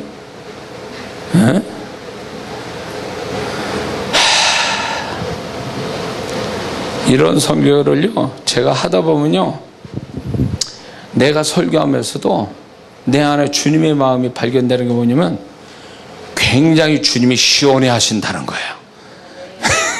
이 설교를 얼마나 제가 말씀을 풀어서 설교하는 것보다 이 설교를 얼마나 주님이 시원해 하시는지 몰라요. 이런 설교할 때는 더 힘이 들어가, 다른 설교할 때보다도. 그거는요, 오늘날 우리가 신앙에 어떤 수준이 있다라는 것이 무슨 뭐 신비한 체험을 하고 뭐 말씀을 깊이 쪼개고 뭐 이런 거 그게 나쁘다는 건 아니지만 그게 정말 그게 온전한 거냐, 그게 가장 높은 수준의 신앙이냐? 아니요. 어느 분은 성경 엄청 많이 봤대요. 많이 보면 뭐예요? 지금 계신 주님도 몰라보는데, 자기 삶 속에 계신 주님도 몰라보는데 성경 많이 읽게 뭔 소용이에요 그게. 달달달 창세기부터 요한계시록 애운들 지금 살아계신 주님도 하나 못 만나고 발견도 못하는 게 그게 무슨 문자적인 그 성경을 암송하는 게 뭐가 그렇게 대단하냐고. 존재를 놔두고 살아계신 존재, 그것도 곁에 계신 존재도 몰라보고 찾지도 않는 그 신앙이 성경 구절이 무슨 의미가 있냐 말이에요. 성경은 그분을 가르치고 있고 그분을 증거하고 있다는데 그분이 지금 실상으로 여기 있는데 왜 그분을 못 만나냐 그 얘기예요. 율법으로 알면서 지금 와 계신 주님을 몰라보는 그 대제사장과 율법사들하고 뭐가 달라요?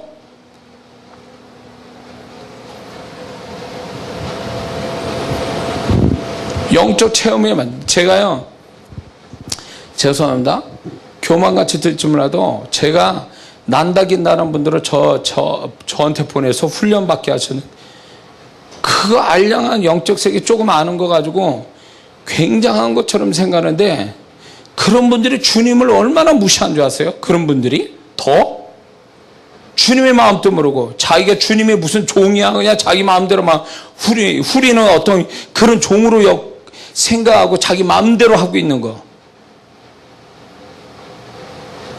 제가 이게 교만이 아니라 강단의상에 딱 서가지고 서 있는 사역자들 보면요, 다 보여요. 그게 얼마나 주님으로서 이 주님의 다루심 받고 주님과 얼마나 소통하고 사는지 몸짓에서도 다 나타나요. 그 몸짓이 정말 주님과 함께 산다뇨, 그 몸짓이 굉장히 부드러워요. 흐름이 부드러워요. 그 움직임이 부드러워요. 주님으로부터 다른 자는요, 이 모세가 주님으로부터의 이게 같이 40절에 있다 보니까 자기 모르게 그분의 영광이 몸을 얼굴에 와가지고 빛이 나서 수건으로 덮었다 하지 않습니까? 모세가 그걸 원했어요. 그분과 함께 살다 보니까 그분께 묻어온 거예요. 그것처럼 주님과 교통을 많이 한 사람은요, 벌써 이 말하는 거와 몸짓에서 이미 나와요. 주님과 교통이 있었던 사람이구나, 이게 벌써 나와요. 근데 주님이 부르지도 않았는데 주님이 또 다루심도 안 받고 주님이 주시지도 않는 이야기를 막 하는 분들이 있어요. 겁이 없는 거지. 무식하면 용감하다고. 저는 사역자를 훈련시키라고 부르심을 받은 사역자예요.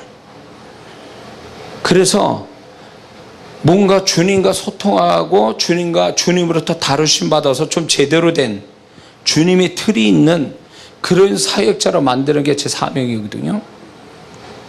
그러니까 주님이 저한테도 그런 얘기를 계속 하시는 거죠. 주님은 막연한 분이 아니에요. 그분이 얼마나 우리와 가까이 계시고 그분이 우리의 모든 걸 같이 알고 계시고 나누기를 원하시고 뭔가 답을 주기 원하시고 그분의 감정을 표현하고 싶은 분이 바로 주님인데, 우리는 그런 주님을 알고자 하는 오픈된 마음을 안 갖고 있으니까 주님이 모르는 거예요. 성경도 잘 모르지만 지금 같이 계신 주님도 몰라요. 무식하기 이럴 데 없는 거죠. 네? 그래서 우리가 주님 찾게 하는 게 그거예요. 성경 속에 주님을 몰라보면 지금 함께 하신 주님은 어떻게 알아보냐, 그 얘기지.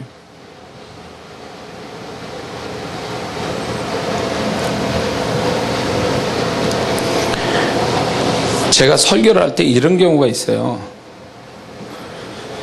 이 듣는 분들이 알아듣거나 말거나 주님이 하고 싶은 얘기를 막 할 때가 있어요. 그러면 제가 이렇게 설교를 하잖아요. 막 하다 보면 분명 다른 성경 구절 가지고 얘기할 때 다 이해가 될 것 같은데, 이런 얘기는요, 이해를 받질 않으세요. 이해하든 안 하든 주님이 하고 싶은 얘기 막 하는 거예요. 이런 어떤 뭐라 그럴까, 좀 이거는 뭐 사정 봐줄 게 없이 이건 너무나 정확하고 이건 너무나 분명한 거니까 주님이 너희들은 받아야만 돼, 이거는 들어야만 돼, 어떤 그분의 어떤 강한 어조로 이렇게 얘기하실 때가 있거든요. 알아듣는 사람은 이런 게 있어요. 주님과 이렇게 소통하고 뭔가 이런 감각이 있는 사람이면, 제가 이 설교를 할 때 벌써 영이 벌써 살아나요. 영이 움직여. 영이 벌써 이게요, 춤을 춘다고. 영이 막 기뻐서. 왜냐하면 들어야 될, 가장 영이 듣고 싶은 이야기를 지금 듣고 있으니까. 응?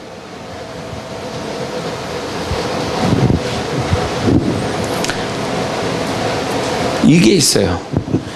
주님과 소통하면요, 참 희한한 그 하나의 분명한 현상이 뭐냐면, 그분과 소통하면 그분에 대한 갈증이 더 생겨요. 꼭 바닷물 마신 것 같이 먹으면 또 갈증 나듯이 그분과 소통하면요, 계속 그분에 대한 갈증이 하면 할수록 더 생겨. 막 갈증. 그분을 더 알기 원하고, 그분을 더 뭔가 그분 앞에서 끝장 보고 싶고, 그분의 뭐 좋아하신다면 막 내가 뭐 모든 걸 다 해보고 싶고, 막 이런 갈증들, 이런 어떻게 보면 무모함들이 이게요, 하면 할수록 나와. 하면 할수록.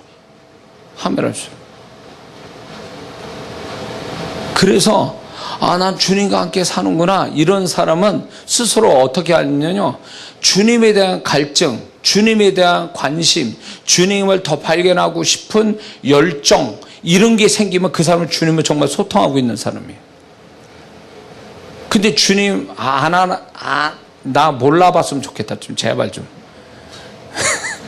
그리고 자기 거를 좀 이렇게 챙겨놓고, 내지는 이것만큼 판단받고 싶지 않고 내 마음대로 가고 싶은 이런 마음이 드는 사람은 주님 만나기가 꺼려져요. 왜냐하면 주님 앞에 주님을 만나면요, 주님이 이런 소리 할까 봐, 야 그거 버려라, 이런 소리 들을까 봐 아예 못 들으면 그냥 못 들었으면 할 텐데 들으면 또 순종을 해야 되니까 부담이 되니까 아예 듣고 싶지는 않은 거예요. 주님과 만나고 싶은 마음이 없는 거예요. 그러나 신앙이 좋아진다는 것은요, 우리가 점점 나를 포기하고 주님의 것을 받아들이고 주님의 뜻 앞에 순종한다는 게, 그게 신앙생활 잘한다는 증거잖아요. 처음엔 내 욕심, 내 것, 내 생각, 내 주관, 내 주장, 이런 것들이 나는 빼앗기고 싶지 않은 거죠. 주님이래도.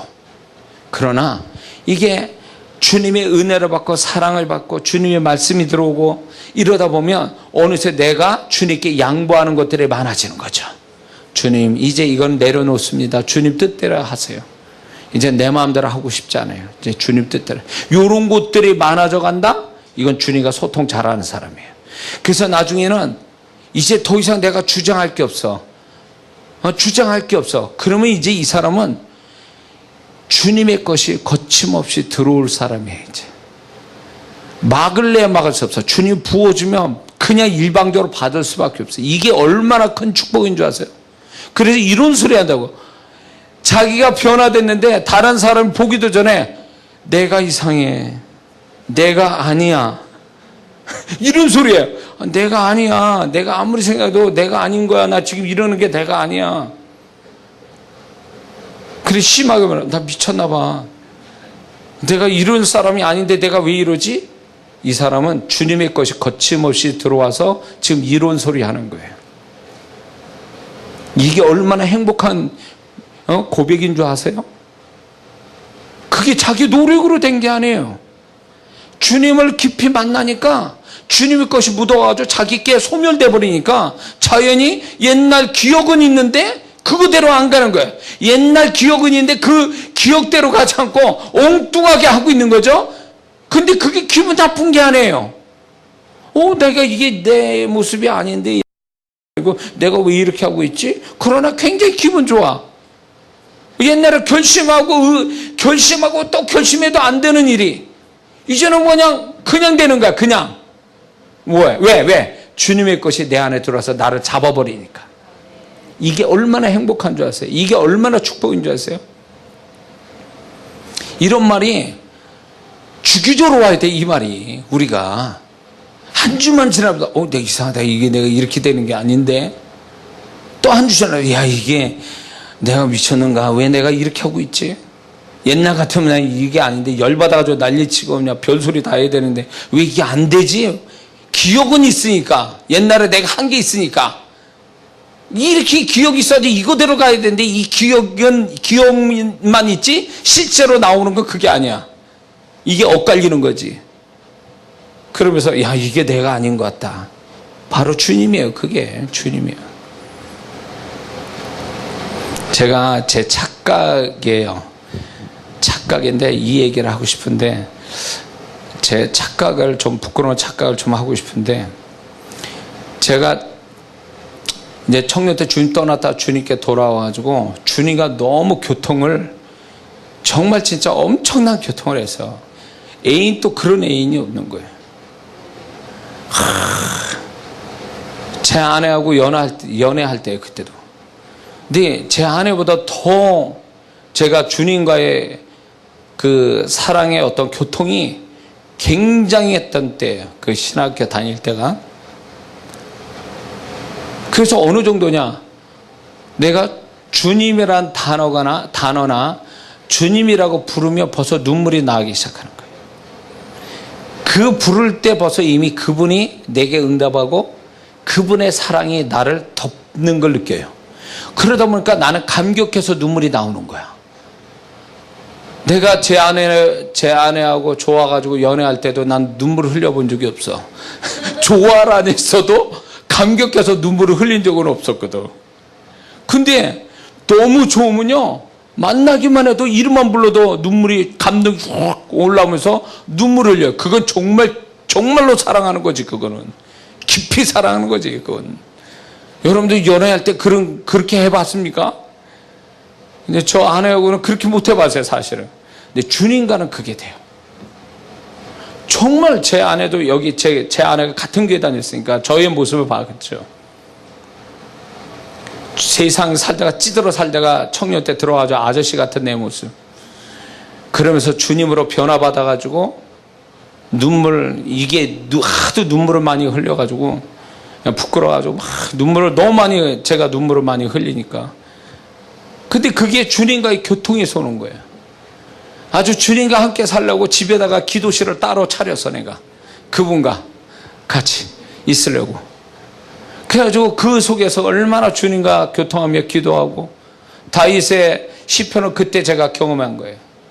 그걸 경험해서 다윗이 그래서 이런 마음으로 하나님께 이렇게 얘기했구나. 그러면서 다윗의 감정이 내게 들어오면서 주님과 어떻게 다윗이 살았는가를 성령이 가르쳐 주는 거죠. 그러면서 주님과 이 교통하는데 제 일상을 놓고 다 주님과 함께 나눌 때마다 주님이 저한테 음성 들려주고 그분의 마음을 덧입혀줄 때 세상이 이렇게 행복하고 이게 천국이구나. 나는 그때만큼 정말 천국 같은 삶을 살아본 적이 없어요. 지금까지. 아무것도 가진 건 없었는데 그 주님 한 분으로 너무 행복스러웠던. 그게요. 그러니까 제가 주님으로 묻어버리니까 나하고 같이 있는 사람이 주님의 것이 흘러들어가니까 그냥 흘러나가는 거예요. 바라만 봐도 그분이 은혜를 받는 거예요. 저를 통해서. 내가 무슨 말 한마디에도 벌써 심지어는 어떤 일을 벌였냐면, 이거 교만으로 듣지만 실제 있는 팩트만 얘기하니까, 저고 청년 시절 때 부끄러운 고백을 하자면요, 술을 엄청 먹었던 친구가 있어요. 같이 술을 엄청 먹고 돌아다녔던 친구가 있어요. 그 몇 명이 있어요. 그 몇 명. 근데 주님으로부터 내가 교회에 들어왔는데 내가 제일 생각난 게 그 친구들이에요. 그렇게 다녔던 그 친구들 전도해야 된다고. 그리고 그 친구를 하나하나씩 다 찾아오고 제가 다 교회로 정말 인도했어요. 정말이에요. 그 친구 다 인도했어요. 근데 이 친구를 내가 성경 공부를 시켜야 되겠다.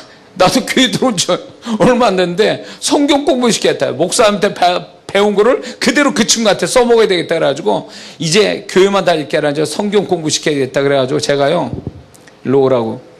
그리고 이제 제가 이제 성경 공부, 새신자 성경 공부를 그 친구를 하기 시작한 거예요. 옛날에 그렇게 불신자처럼 돌아다닐 때 욕을 서로 해가면서 그렇게 그냥 볼고 못 볼고 다 본 친구들인데, 나에 대해서 알고 있는 친구인데 제가 변화받아가지고 너희들 또 교회 다녀야 돼. 그래서 다 교회를 다니는데 이 친구만큼 내가 성경 공부 시켜야 됐다 시키는데 놀라운 일을 뭔 줄 아세요? 이 친구가 내가 성경 공부 시작할 때요, 이 친구가 저한테 존댓말을 하더라고요. 자기도 모르게 존댓말을 붙여요, 저한테. 그리고 그 후에 제가 신학교 다니면서도 이 친구를 계속 저한테 존댓말을 했어요. 다 알고 있는데 나를. 근데 이 친구는 뭔지 모르지만 나에게서 다른 내 모습을 보는 거예요. 그러니까 이 친구가 자기도 모르게 존댓말을 붙인 거예요. 나는 그게 주님이 나타났다 보는 거예요. 저기에서. 그래서 그 친구가 그래가지고 신앙사로 저를 통해서 잘 받고 교회 생활을 그 후에 잘했어요. 이거 실합니다. 근데 어느 날 제가 주님과 늘 정말 천국 같은 교제를 하고 이러고 있는데 어느 날 거울을 딱 봤는데, 그 나이 때는 거울을 자주 보잖아요. 거울을 봤는데 옛날에는 딱 보면 찌들어가지고 이게 막 세상물에 찌들어가지고 얼굴이 이상해, 내 얼굴이.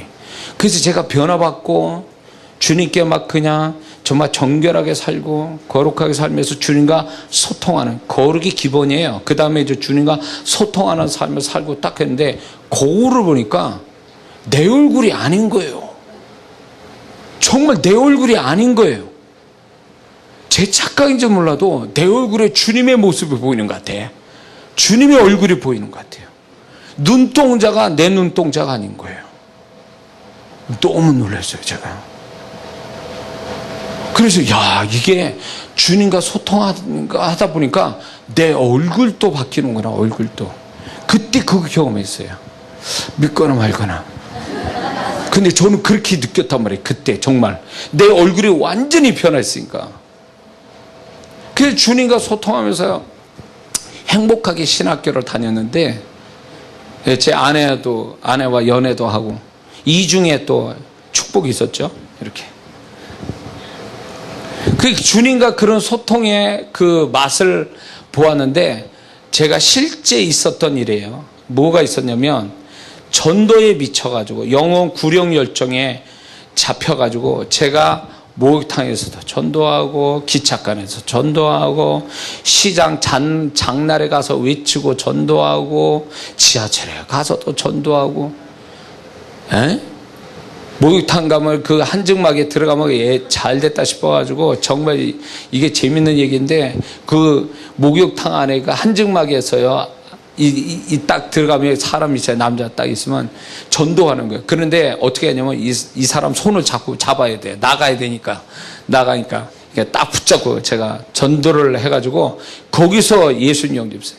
지옥은 이거보다 더 뜨겁다고. 평생 간다고. 영원토록 간다고. 그러니까 일본에 마지못해서 예수님 영접할 줄 몰라도 거기서 예수님 영접한 사람 몇 사람이 있었거든요. 제가 전설에 그때 전도하는 팀들이 같이 간증하고 서로 그랬거든요. 그렇게 전도를 했어요. 그런데 전도에 내가 영혼 구원하는 것만 아니라 전도 현장에서 제가 주님을 만났거든요. 주님이 나한테 들려주시는 음성, 그 영혼을 바라보는 그분의 마음, 이런 것 때문에 제가 전도 현장에서 얼마나 울었는지 몰라요. 많이 울었어요. 2년간 그렇게 통곡하며 다녔어요. 어느 날은 안성 그 장날에 전도자들하고 하는데 제가 외치는 거예요. 메가폰 붙였고, 어디로 갈지 모르는, 지옥 갈 저 영혼들이 지옥에 가는 줄도 모르고 저렇게 바쁘게 사는 영혼에 대해서 복음을 막 전하는 거예요. 그런데 내 안에서 그 영혼의 불쌍함이 내 안에 주님의 마음이 나타나면서 통곡하기 시작하는 게, 제가 그분들 앞에서 장날에 장 보러 온 사람들이 저 미친 저거, 그래서 어떤 분이 저 미쳤네 저거 이런 거야. 왜냐하면 장을 보러 온 사람한테 어느 멀쩡한 사람이 복음을 전하는데 울면서, 그러니까 이 사람들이 막 이상한 사람, 이상하게 미친 사람 와서 그런 줄 알고 그랬어요. 근데 나는 내 안에 주님의 마음이, 그 영혼에 대한 주님의 마음이 내 안에 가득 차니까 막 통곡을 하는 거예요. 그래서 나는 정말 주님의 마음이 실제로 제가 많이 경험된 시작은 전도에서 이루어졌어요. 길바닥 나와서. 크리스마스 때 전도자들하고 그 번화가에 가서 외치고, 4월 초파일 날 남한산성 가서 맞을 결심하고 가서 전도하고, 별 전도 다 했어요. 왜냐하면 그게 객기가 아니라 그 영혼의 불쌍함 때문에 그래요. 그래서 제가 전도를 했는데 얼마나 내가 집중하여 그 주님의 마음을 전도했냐면 이런 현상이 일어났어요. 이게 어떤 현상이냐면, 어느 날 주일날 교인들하고 전도를 하러 역전에 간 거예요. 밥 먹고 예배드리고 전도하러 가는데, 역전에 그 광장에서 다 무릎 꿇고 서로 통성기도하며 전도합시다. 딱 전도를 하는데 놀라운 경험이 뭔지 아세요? 딱 기도하고 딱 일어났는데 내가 아니야. 내 눈이 아닌 거예요. 나는 제3자고 내 육체를 빌어 주님이 바라보시고 주님이 내 몸을 가지고 걸어 다니시는데, 이게 달라요. 내 걸음하고 내 눈빛하고. 어떻게 다르냐면, 나는 전에 걸을 때 빨리 걷거든요. 전도할 때 빨리 영혼을 만나야 되니까. 근데요, 그 걸음이 느리더라고. 슬로우 비디오처럼 제가 천천히 걷는데 그 걸음 자체가 굉장히 부드러워요. 내 걸음이 아니었던 거예요. 걷는데 굉장히 부드러워. 그래도 평소에 나보다 늦게 걸어요. 근데 내가 딱 뭐가 느껴졌냐면 내가 아닌 거예요. 그게 이해가 됩니까? 내가 아닌 거예요. 근데 눈도, 영혼을 보는 눈이 이게 내가 바라보는 게 아니에요. 주님이 바라보는 걸 내가 제3자로 보는 거예요. 근데 주님이 걸어가시는데 그 영혼을 바라보는 눈길이 엄숙하면서도 안타까우면서도 사랑으로 바라보시더라고요. 난 이게 무슨 경험이야. 그래서 다가가는데, 역전에 앉아있는 사람을 향해 다가가는데 주님이 어떻게 하셨는지 아세요? 굉장히 부드러운 손짓과 함께 그분이 말씀을 하시는데, 평소에 나는 전도할 때 굉장히 빠르게 말을 하거든요. 근데 그분은 빠르게 말을 안 해요. 굉장히 부드러우면서 이렇게 좀 느리다 싶게 말씀을 하는데 굉장히 분명한 어조로 말씀하세요. 이게 평소에 내가 아닌 거예요. 그러면서 이렇게 말씀을 하는데 그 목소리 자체가 또 틀려요. 왜냐면 나는 지금 톤이 이렇게 높여가지고 막 빨리 말하는데, 주님이 덧입혀져가지고 주님이 내 몸을 나타나는데, 이게 목소리가 빠르지도 않으면서 목소리가 이렇게 나가거든요, 제가. 근데 그분의 음성이 나오는데 굉장히 중저음에 부드러우면서도 엄숙하고 진실한 그 어조로 말씀하는 거예요. 난 그때 내가 아니구나. 이 영혼을 향하여 주님이 내 몸을 통하여 지금 이 영혼에게 다가가고 있구나. 근데요, 어떤 사람은 지나쳐요. 어떤 사람은 얘기할 때 울어요. 이야, 놀라운 거예요. 내가 말을 하고 있는데 울어요, 그냥. 그게 주님의 임재예요. 지금 생각하니까. 어떤 사람은 힝하고 가버려요. 그래서 주님 또 안 되는 게 있으시구나. 주님 또. 옛날 대제사장이 예수님 그렇게 말씀했는데도 그 예수님 잡아 죽이려고, 그 말을 듣고 잡아 죽이려고 하는 그 사람들을 이해가 되는 거예요. 예수님은 말씀했는데도 이제 안 듣는 거예요. 근데 어떤 분은 얘기하는데 그냥 울어요. 그리고 예수님 영접해요.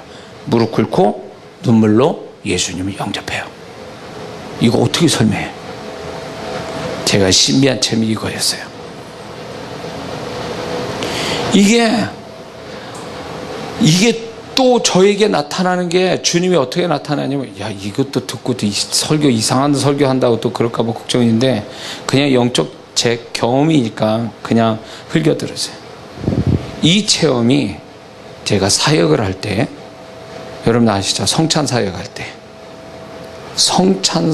때 주님이 저한테 다시 한번 덧입혀지는데, 내가 아닌 거예요. 내가 아닌 거예요. 이게 보는 눈하고 몸짓하고 목소리가 달라져요.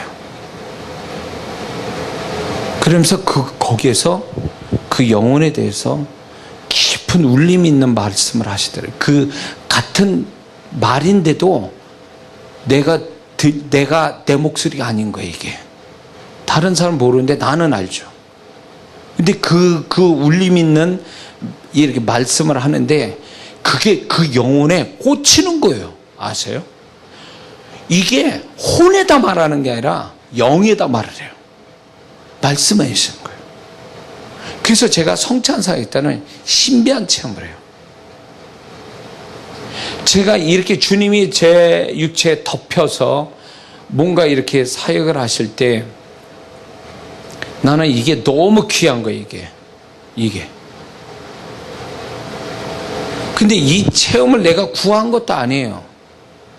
근데 구한 게 아니라 내가 어느 때인가부터 주님의 마음을 달라고 나한테. 근데 이게 사역으로 나가기 전부터 하나님이 누가 내 마음을 표현할까라고 저한테 질문할 때 제가 감히 주님, 내가 주님의 마음을 표현하는 자가 되기 원합니다. 이 고백을 했는데 정말 제 사역에서 늘 그런 설교를 하게 하시더라고요.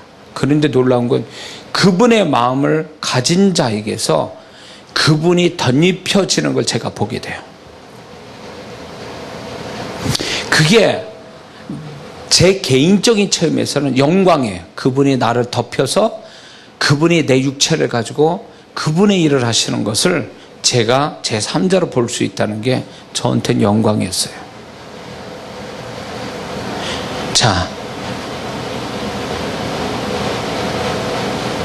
기도 속에서 제가 아까 얘기했지만 기도 속에 깊이 들어가면 주님을 부르고 아무것도 구하지 않고 주님만 구하고 주님을 경험하기 원해서 깊이 들어가면 그분이 나를 만나 주시는데, 그분이 만나 주실 때 나는 그분의 마음에 깊이 들어가는 체험을 하거든요.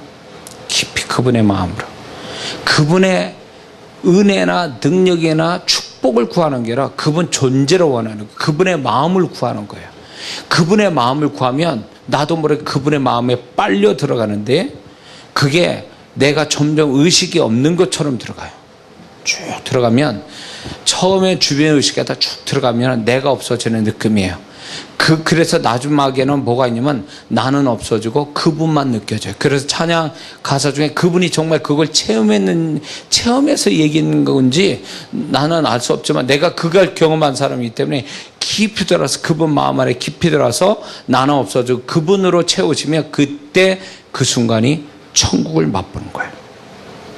그러면 어떻게 되냐면 그 안에 머물러만 있어도 내가 모든 게 그분으로 치유되고 내 존재가 달라지는 거예요. 내면이 달라지는 거예요. 그래서 때가 됐다 그래가지고 밀어내시는 주님이 쫙 밀어내시면 내가 다시금 내가 그 마음 안에서 나오면서 깊이 있는 마음에서 쭉 나오면서 이제 내가 새로워지는 걸 경험하게 되죠.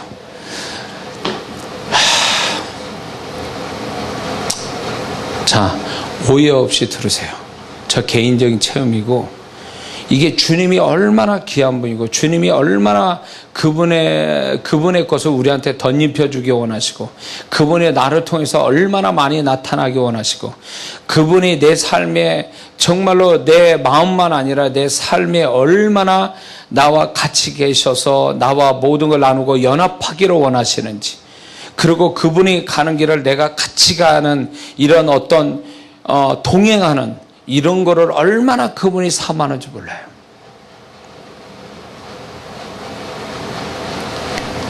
우리는 이 축복을 놓치고 가는 거예요. 왜? 당장 먹고 살아야 되고 당장 해야 될 일이 있으니까 여기다 우리가 마음을 빼앗기다 보니까 정말 주님께 마음 들여서 주님과 소통하는 그런 여력이 하나도 없는 거예요. 그러다 보니까 주님과의 소통이 머리로는 있어도 뭔가 실제적인 교통이 없으니까 그냥 의무적이 되고 그냥 형식적이 되고 추상적인 게 돼버린 거예요. 그러나 그분은 추상적인 분도 아니고 그분은 실제로 지금 같이 내 마음과 내 삶에 존재하고 계신 분이에요. 그래서 그분의 것을 내게서 공급하시고 나를 변화시키고 그분의 것으로 변화되는 거죠. 내 노력으로 변화되는 게 아니라 그분이 내게 묻어와서 나도 모르게 막 변화되는 거, 그분은 그걸 주시기 원하시거든요. 그 속에서 살다가 인생 끝나기를 바라시는 거예요. 그래서 사는지 죽는지 모르고 살아가는 거예요. 여기가 이 땅인지 저 땅인지 모르고 그런 마인드를 가지고 살아가다가 끝나는 거예요. 그래서 죽음이 이 세상을 떠나는데 이런 거예요. 내가 이 땅에서 꿈을 꾸는 거냐? 내가 저 땅 가는 게 현실이냐? 이 땅이 현실이냐? 구분이 안 되는 거지. 그분과 함께 살아서.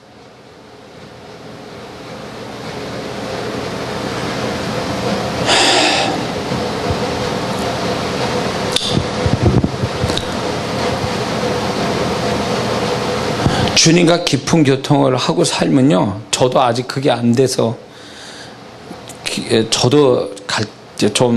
저도 고민되지만 주님과 이렇게 교통하고 깊이 살잖아요. 그러면 시우리가 엄마 양집사에게서 품속에서 늘 있어서 세상을 모르고 엄마만 생각하고 엄마가 최고고 엄마가 세상이죠. 그런 식으로 살아가는 거예요. 세상을 모르고 사는 거예요. 그냥 주님 안에 살다 보니까 내가 지금 사는 건지 어쩐 건지 모를 정도로 세상이 안 느껴지는 거죠. 주님만 느껴지고 세상은 안 느껴져. 그래서 공중을 붕붕 떠다니면서 살아가는 느낌이에요. 시우리가 저 나이에 뭘 알겠어요, 세상이. 엄마만 알 뿐이에요. 엄마만 있으면 다 되는 거예요. 주님을 우리가 그렇게 찾아야 되고 주님과 그렇게 살잖아요. 그러면 세상이 막연하게 느껴져. 세상이. 그러면 어디까지 가냐면 죽는 게 아무것도 아닌 거야. 왜? 늘 죽음을 초월한 죽음을 초월한 주님과 함께 사는 거니까 이 죽음이라는 자체도 결국 보면 바울이 말한 것처럼 나는 이 육체로 벗어 주님과 함께 원하지만 너희들의 원해서 내가 여기에 있는 거다. 자기는 빨리 떠나고 싶은데 그게 실감 난다니까요. 너무 우리가 이게 너무 정말 이게 되지도 않을 얘기를 제가 하는 건가요 지금? 안 될 얘기를 하는 겁니까 지금? 이 얘기는 제가 됐다고 해서 얘기하는 게 아니라 제가 맛본 사람으로서 이렇게 사는 것이 이게 진짜 행복이에요. 이게 정말 이게 축복된 인생이라고 생각하고 저는 지금 얘기하는 겁니다. 응? 시울에게는 세상 뭐 어떤 계산할 게 없어. 엄마 한 사람이면 다 끝나는 거야. 그러니까 우리가 살아갈 때도 그런 식으로 사는 거야. 주님 한 분이면 됩니다. 괜찮습니다. 지금 어떤 예로 만나도 괜찮아요. 주님이 계시니까요. 주님이 나를 위로해 주고 주님이 모든 걸 알아서 해 주실 거니까 저는 걱정 없어요. 시우리처럼. 그게 정말 주님과 깊이 사는, 주님과 함께 사는 자의 그런 모습 아니냐 말이에요. 왜 우리가 살아가는데 조금만 이라도 부들부들 떨리고 두려워하고 어찌할 바를 모르는 이유는 뭘까요? 주님 안에 깊이 안 들어와 있고 주님과 깊은 소통이 안 이루어지니까 자꾸 세상이 실감나게 와닿는 거예요. 세상이 무섭게 나한테 실감나게 오니까 두려운 거예요. 조금만 문제가 생겨도. 응? 그게 주님 품 안에서 주님과 소통하고 주님 것이 내 안에 늘 충만하게 살면 내가 세상이 저 멀리인 것처럼 희미하게 보이고 낯선 것처럼 보이고 저 멀리 있는 것처럼 뭔가 와닿지 않을 만큼의 그렇게 살아갈 수 있는 그런 게 될 텐데 우리가 주님과 소통이 없으니까 세상이 너무 두렵게 생생하게 그냥 코앞에 와닿는 거지. 그러니까 별것도 아닌 거예요. 막 부들부들 떨고 막 이러는 거죠.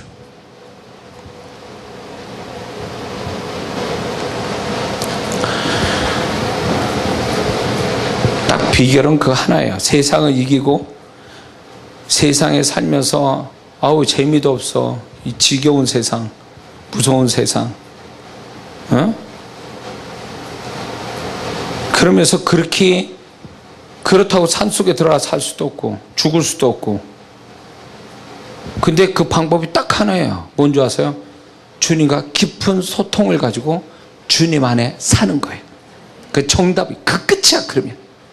그러면 세상의 느낌들이 나한테 생생하게 와닿질 않아요. 왔다가 도망가 버려요. 그러니까 나는 그냥 모든 게 다 좋아 보여. 세상 사는 게. 왜? 주님 안에 사니까. 주님과 늘 교통하고 사니까. 그래서 내가 살든지 죽든지 그게 겁이 안 나요.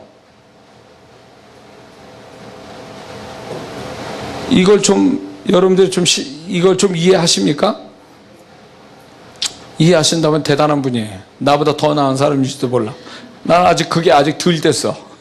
덜 돼서 그래요. 지금 저도. 근데 주님 안에 깊이 살면요. 내 시우리가 이렇게 가만봐요. 시우리가 엄마 양집사 이렇게 찾는 거, 양집사 시우리가 엄마 보면서 그 안에서 즐거워하고 재밌어하고. 보세요. 여기에 집사님, 이모 같은 우리 청년들의 삼촌 같은 청년들이 이렇게 해줘도 즐겁게 해줘도요. 엄마가 없으면 아무것도 아니야. 엄마 없으면 울고 난리 납니다. 나는 시우리 보면서 내가 주님을 저렇게 해야 되는데 주님과 저렇게 상대해야 되는데 주님 안에서 저렇게 살아야 되는데 다시 한번 제가 은혜를 받습니다. 그 또 양집사가 시우리 하는 거 보면 이렇게 하는 거 보면 참 시우리가 마음 상하지 않게 알아듣게 이렇게 하는 것처럼 주님이 그렇게 하신단 말이에요. 우리한테 마음 상하지 않게 또 두려워하지 않게 부드럽게 나를 코치하시거든요. 그러면 그 맛에 두려움도 잊어버리는 거지. 두려움도 잊어버려요. 우리가 돈을 많이 가져야, 일이 잘 돼야, 뭐가 잘 나가야 우리 인생 재밌게 살고 그래야 내가 평안하고 그럴 것 같죠? 아니요. 그거 가져도 두려워. 그거 가져도 불안해. 잘 돼도 걱정이야. 인생은 수고와 슬픔밖에 없으니까 우리 인생 그런 인생이에요. 잘 돼도 그게 좋은 게 아니라니까. 즐거움 끝에 뭐가 있어요? 슬픔이 있어. 그게 우리 인생이에요. 우리의 본성이 그렇고 우리가 접하는 세상이 그런 세상이에요. 그래서 잘 보세요. 우리가 바라는 거 가진 사람들 보세요. 그 사람은 그렇게 행복해 보입니까? 근데 그 행복하지 않는 걸 우리는 그쪽 가면 행복할까로, 그 정도 가면 행복할까로 우리 스스로 또 막연하게 생각하고 거길 가잖아요. 거기 가면 행복합니까? 그래서 그 사람이 행복해서 그 짓을 합니까? 아니잖아요. 일찌감치 그 생각 포기하세요. 잘 됐다고 그게 행복한 것도 아니고, 모든 거 다 가졌다고 그 사람이 겁없는 게 아니에요. 우리는요, 운명이 그거야. 주님과 함께 살고 죽어야 잘 사는 인생이라는 거. 주님 안에서 깊이 그분 안에, 그 안에서 살기를 매심 쓰면요, 나는 꿈꾸듯이 세상을 살 수 있어요. 꿈꾸듯이. 현실감 없이 꿈꾸듯이 살아갈 수 있어요.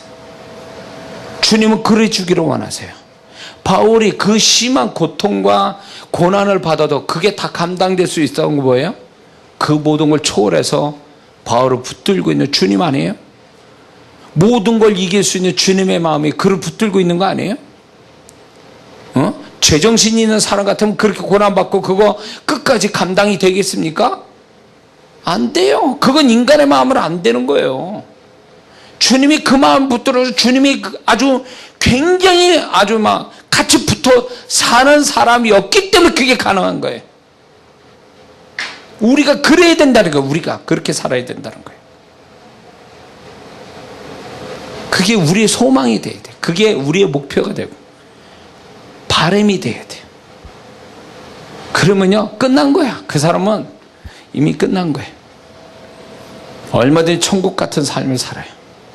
주님과 소통하면서 주님 음성들하고 주님과 모든 걸 나누고 사는 거, 이게 우리 인생 정말 이게 잘 사는 거거든요. 이게 진정한 자유의 삶이에요. 자유자의 삶.